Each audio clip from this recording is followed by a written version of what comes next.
On vous en parlait hier longuement sur ce plateau. L'accord de paix va enfin pouvoir s'appliquer au Nord-Mali.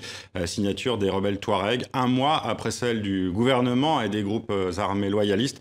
Un accord qui reste encore fragile et dont l'application sera très encadrée.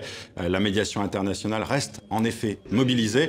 Après avoir œuvré à la signature de l'accord, cette médiation s'est transformée en comité de suivi avec un siège à Bamako et une réunion tous les mois pour faire le point. Cet accord de paix très attendu.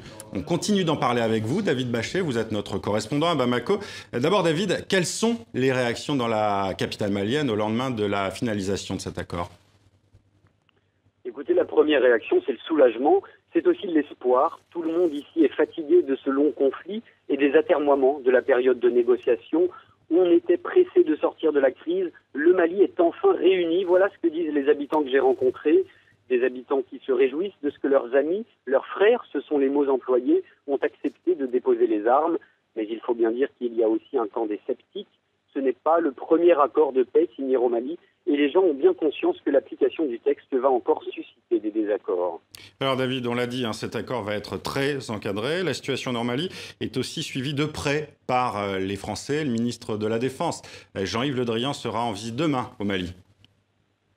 Oui, le ministre français de la Défense commence sa visite à Gao. C'est là que se trouve la base de force Barkhane, 1 millier de soldats. Objectif, afficher l'implication de la France dans la lutte antiterroriste au Sahel. Afficher également son soutien à la mission des Nations Unies dans le pays. La MINUSMA est en première ligne face aux attaques des groupes djihadistes et son mandat est sur le point d'être renouvelé.